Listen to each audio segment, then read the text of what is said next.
Sir तपाईँको यात्रा तपाईँको जर्नी होइन यहाँसम्म मात्रै हो कि होइन योभन्दा तपाईँलाई अगाडि पनि तपाईँलाई के हुन्छ जानु छ? म चाहिँ आज मर्चेन्डाइजर भएर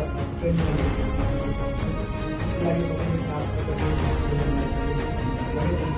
धन्यवाद दिन्छु। म यो पोजिसनमा आउँदै गर्दा तपाईँको जस्तै म पनि फिल्डमा गएँ, हामीलाई नेगेटिभ आयो, फिल्डबाट नेगेटिभ आयो, अर्को नेगेटिभलाई मैले ओभरकम गरेँ, फिल्डको नेगेटिभलाई ओभरकम गरेँ। तर चाहिँ मैले चाहिँ यो सोच्छु कि नेगेटिभले चाहिँ मलाई चाहिँ नेगेटिभलाई चाहिँ मैले जित्न चाहिँ दिएन।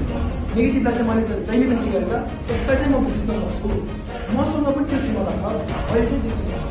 म चाहिँ कहिले पनि हार मान्नु चाहे जस्तो सुकै नेगेटिभ आयो, मैले चाहिँ जहिले सुके चाहिँ उसको पोजिटिभ पार्ट लिएको। जब म यहाँ आउँदै गर्दा चाहिँ आफ्नो प्रकारले वास्तविक हुनु म चाहिँ यति राम्रो चाहिँ यसमा कस्तो अपर्च्युनिटी छ म चाहिँ एज अ जबको लागि चाहिँ आएको थिएँ। केही समयको लागि जब गर्छु, केही समय चाहिँ गरिरहेको छु, त्यसमा साह्रै राम्रो प्रकारले हुन्छ त्यो गर्छु भन्ने चाहिँ मेरो चाहिँ म आएको थिएँ। तर यहाँ आएपछि मैले के बुझेँ भन्दाखेरि अनलिमिटेड अपर्च्युनिटी छ। म सधैँ गएँ जान्थेँ र यहाँ आइसकेपछि चाहिँ मैले चाहिँ के त एचिभमेन्ट गर्न सक्ने यहाँ चाहिँ म बिजनेसम्यान बन्न चाहन्छु। म्यामले पनि सोध्नु भएको तपाईँ बिजनेसम्यान बन्न चाहनुहुन्छ हुनु भएको तर मैले म्यामलाई एउटा जवाब दिएँ म्याम म बिजनेसम्यान बन्न छैन। मैले चाहिँ अहिलेको लागि चाहिँ के दिन सक्छु भन्दाखेरि मैले चाहिँ 100%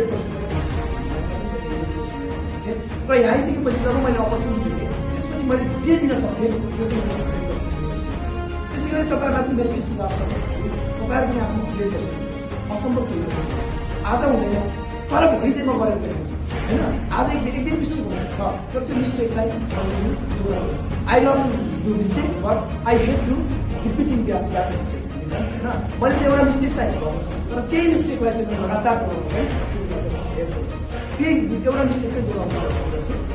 मैले पनि त्यति ट्राई गरेँ, मिस्टेकबाट सिकेँ, नेगेटिभलाई पोजिटिभमा बदल्ने कोसिस गरेँ, नेगेटिभबाट मैले पनि पछाडि हटेर पोजिटिभ पार्टलाई बदल्ने कोसिस गरेँ। म पनि डिमोटिभेट हुँदै गएँ होइन तर चाहिँ त्यो डिमोटिभेटले चाहिँ मलाई चाहिँ त्यसलाई चाहिँ